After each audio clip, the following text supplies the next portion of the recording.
नमस्कार, मी पंजाब तक. आज आहे 21 मे 2025 आणि मी आहे माझ्या शेताजवळ. पाहू शकता ते कसा पाऊस पडलेला आहे आमच्याकडे. म्हणजे जवळपास 10 दिवस झालं सारखा पाऊस चालू. हे ओढे नाले आमचे बांध फुटले. 10 दिवसापासून आमच्या शेतामध्ये वापसा नाही आणि या ठिकाणून परत महाराष्ट्रातल्या शेतकऱ्यांना अंदाज देणार आहे.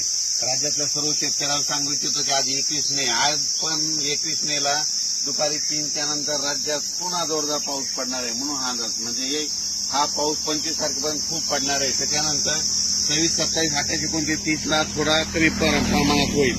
पण त्याच्यानंतर मध्ये सांगायचं झालं 30 मे पर्यंत असा थोडा भाग बदलत पाऊस पडणार आहे. म्हणून राज्यातल्या सर्व शेतकऱ्यांनी काय करायचं, आता काय झालं, नेमका पाऊस खूप झाला, जमिनीमध्ये ओल देखील खूप झाली.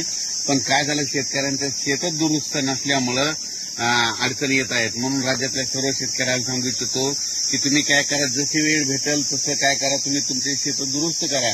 कारण की राज्यामध्ये आता जवळपास हे 25 मे पर्यंत तर मुंबई पुणे नाशिक नगर जिल्हा मुसळधार पाऊस पडणार आहे. म्हणून हा अंदाज लक्षात आहे.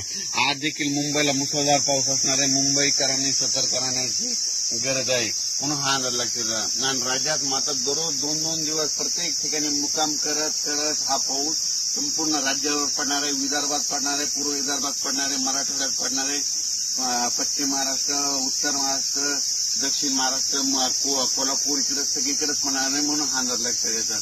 म्हणजे सांगायचं झालं तर 25 मे पर्यंत खूप जोराचा पाऊस असणार आहे. ओढे नाले वाहणारा पाऊस असणार आहे. त्याच्यामध्ये वाऱ्याचं प्रमाण जास्त असणार आहे.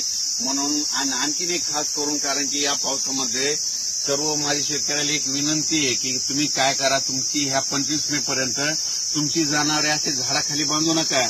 कारण की काय झालं, आज आमच्या तालुक्यात देखील खूप ठिकाणी विजा पडल्या, जनावरे खाली असल्यामुळे त्या जनावरे दगावली आणि विजा पडत असताना, कडकडत असताना झाडाखाली तुम्ही देखील थांबू नका. आपले पाळीव प्राणी देखील बांधू नका. माझी सगळ्याला विनंती आहे. कारण की मध्ये काय झालं, महाराष्ट्रभर बघितलं तर विजेमुळे खूप शेतकऱ्यांचं पशुधनाचं खूप नुकसान झालं. माझी परत विनंती की विजा कडकडत असताना झाडाखाली थांबू नका. डायरेक्ट घर जवळ करा, पण कुठं म्हणजे झाडाखाली निवारा घेऊ नका, ही माझी विनंती आहे.